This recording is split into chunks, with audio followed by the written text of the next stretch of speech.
You lock eyes with someone across the room. They smile. Then they look away, fast, like you just caught them doing something wrong. What did you see? You hold eye contact a second too long in conversation. The other person shifts, gets uncomfortable, changes the subject, makes an excuse to leave. What are they running from? You've been told you have an intense stare, that you look through people, that your gaze makes them nervous. And you don't understand why. You're just looking, just paying attention. But here's the thing. You're not just looking. You're reading. And people know it. They feel it. And it terrifies them. Because you see what they're hiding. Most people think eye contact is about confidence, about dominance, about showing strength. That's the surface. That's the story everyone tells. But that's not the real game. The real power of eye contact has nothing to do with you. It has everything to do with what the other person is protecting, what they're scared you'll discover, what they buried deep. Your gaze is a mirror, and most people hate their reflection. So they look away, they deflect, they run. Because staying in your line of sight means confronting what they refuse to face. Let's break this down. Let's talk about why your eyes make people uncomfortable, why empaths see what others miss, and why that power comes with a cost you didn't ask for. First insight, the mirror effect. When you look at someone with full presence, you're not just seeing them, you're reflecting them back to themselves. And most people are strangers to their own truth. They wear masks, personas, curated versions of who they want the world to see. But your gaze cuts through that. It pierces the performance. It sees the person underneath, the real one. And that person? They're scared, ashamed, unsure. Because they've spent years building walls to hide that version of themselves. And you just walked through the walls like they weren't even there. Take Rachel, marketing executive, confident on the outside, always smiling, always in control. She meets you at a networking event. You talk, you listen, you hold her gaze while she speaks. After 2 minutes, she breaks. She looks at her phone. She says she needs to check something. She doesn't come back. Later, a mutual friend tells you, Rachel said you were intense, like you could see right through her. She was right. You did. You saw the exhaustion behind the smile, the fear behind the confidence, the loneliness behind the performance, and she couldn't handle being seen like that. Most people operate on autopilot. They move through conversations on a script, surface level, transactional, safe. But when you look at them with full awareness, you disrupt the script. You demand authenticity. And authenticity is dangerous because it requires vulnerability. It requires dropping the mask. It requires admitting that the person they show the world isn't the whole story. Most people would rather run. Your eye contact is uncomfortable because it's honest, it's direct, it's real.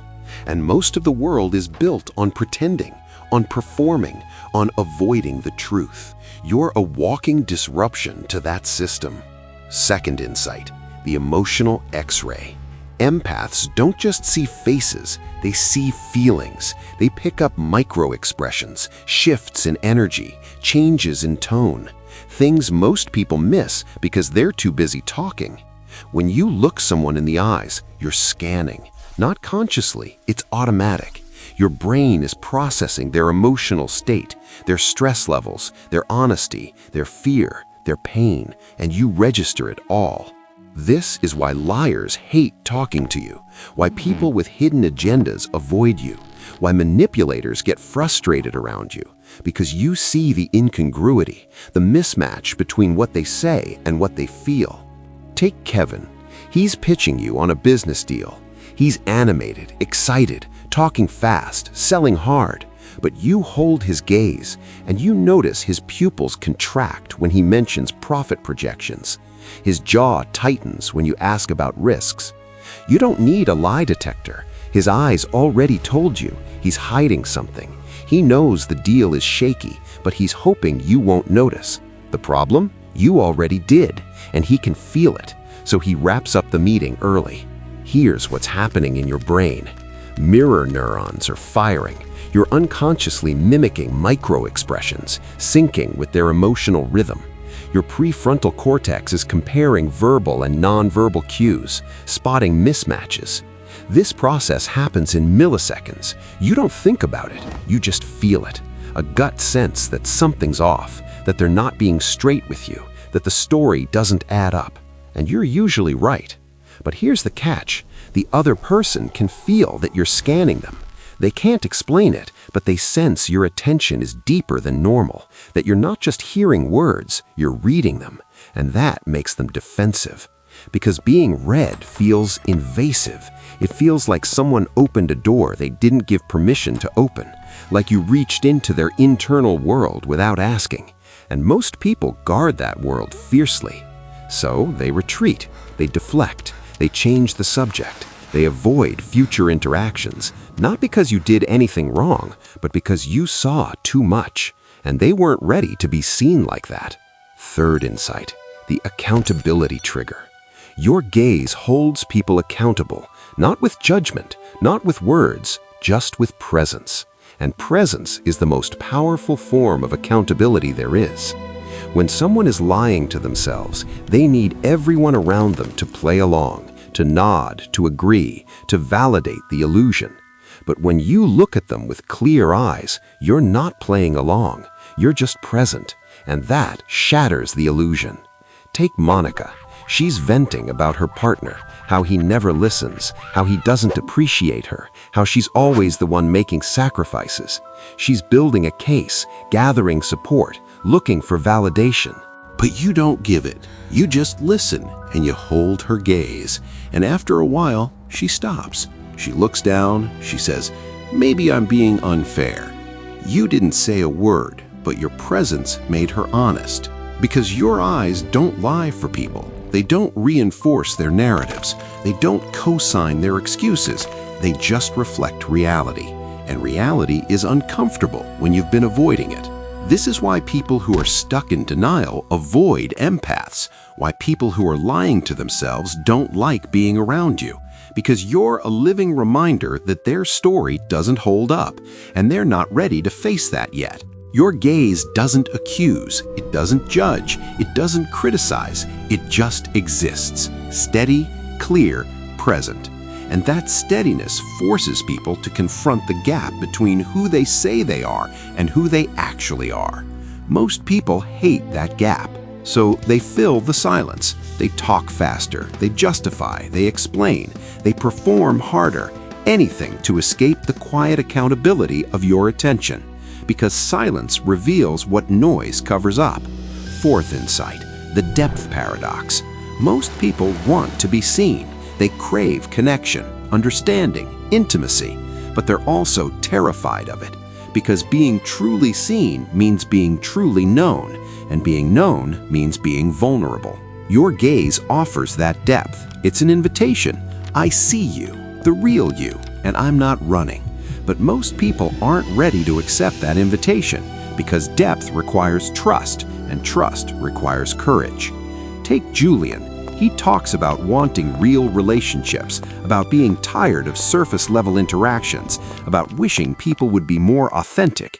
But when you offer him that, when you listen with full presence, he panics. He makes jokes, he deflects, he turns the conversation back to you, because what he actually wants is the idea of depth, the fantasy of connection.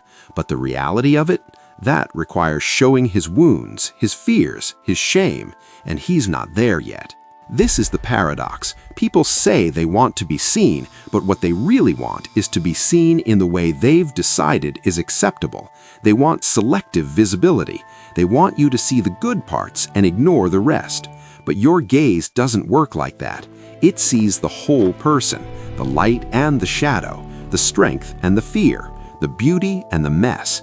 And that totality is overwhelming for people who've spent years compartmentalizing themselves. So they avoid you. They keep interactions brief. They stay in small talk.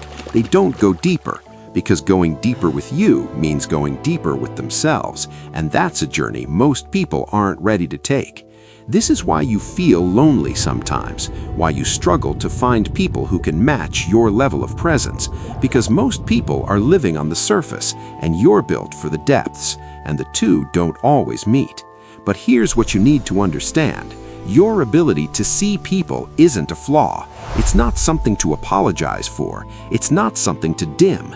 It's a gift, a rare one, and the world needs it, even when people run from it. Fifth insight, the energy cost.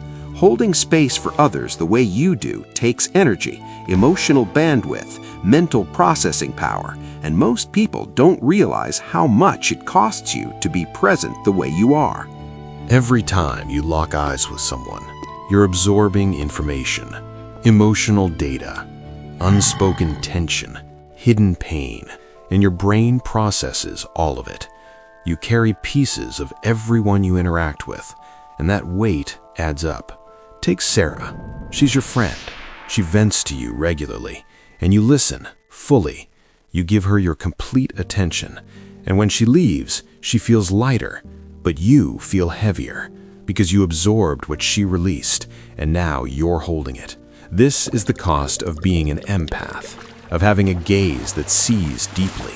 You become a container for other people's emotions, a mirror for their truth, a witness to their struggles, and all of that lives in you until you learn to release it.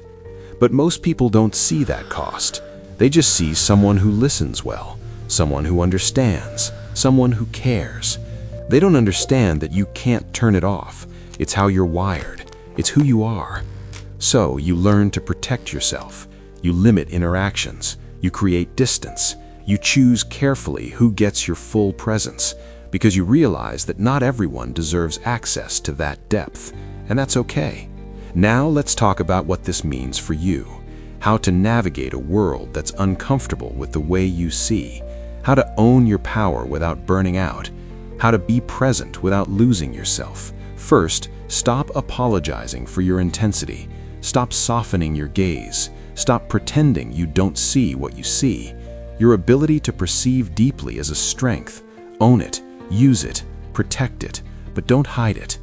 Second, understand that when people pull away from your gaze, it's not about you, it's about them. It's about what they're avoiding, what they're not ready to face, what they're protecting. Let them go. Don't chase. Don't force it. Third, learn to release what you absorb. After deep interactions, reset, ground yourself, process the emotions. Let them move through you instead of staying stuck in you. Your empathy is powerful, but only if you learn to manage the energy it consumes. Fourth, find your people, the ones who can hold your gaze, who don't flinch, who don't deflect, who can meet you in the depths. They're rare, but they exist, and when you find them, hold on, because those connections will sustain you. Fifth, use your gaze intentionally. Not everyone needs to be seen deeply. Not every interaction requires full presence. Save your energy for the people and moments that matter. Protect your gift by being selective about where you invest it. Here's the hard truth. You will always make some people uncomfortable. Your presence will always be too much for those who are hiding. Your gaze will always reveal what others want to keep buried. And that's okay. You're not here to make everyone comfortable. You're here to be real, to see clearly, to hold space for truth. And that mission will cost you shallow relationships, surface-level friendships, people who can't handle depth. But what you'll gain is worth it. You'll gain clarity, self-trust, authentic connections, a life built on truth instead of performance, a presence that doesn't need validation because it's rooted in something deeper. That's the trade, and it's a good one. Take Isabella. She spent years dimming herself, softening her gaze, making herself smaller so others would feel comfortable. And she was miserable because she was betraying the core of who she was, pretending not to see what she saw. Then she stopped. She decided to own her intensity, to hold her gaze steady, to stop apologizing for her depth. And yes, some people left, but the ones who stayed, they were real. They were solid. They could handle her truth. And that changed everything. She realized she'd been afraid of the wrong thing. She wasn't afraid of being alone. She was afraid of being surrounded by people who didn't really see her. And once she chose truth over comfort, loneliness stopped being scary. Inauthenticity became the real fear. This is your path too. You're being called to stop shrinking, to stop pretending you don't see, to stop softening your presence for people who aren't ready. You're being called to stand fully in your power. And that power is your gaze. Your eyes are a truth detector, a mirror, a witness, a light that reveals what's hidden. And the world needs that light, even when it's uncomfortable, even when it scares people, even when it costs you relationships that were never real to begin with. So the next time someone looks away when you look at them, don't question yourself. Don't wonder what you did wrong. Don't try to be less intense. Just recognize what's happening. They're protecting something, and you're seeing through the protection. That's all. And the next time someone tells you your gaze is too much, remember this. Too much for them doesn't mean wrong for you. It just means they're not your people. And that's information. Use it, honor it, move forward. Your ability to see deeply is not a burden. It's a superpower. It's a compass. It's a filter. It shows you who's real and who's performing, who's ready for depth and who's staying shallow, who can meet you and who will run. That's a gift. Treat it like one. So keep your gaze steady. Keep your presence strong. Keep seeing what others miss. Keep holding space for truth, because the people who are ready will find you. And when they do, they won't look away. They'll look back. And that's where the real connection begins. You see too much, and that's exactly enough.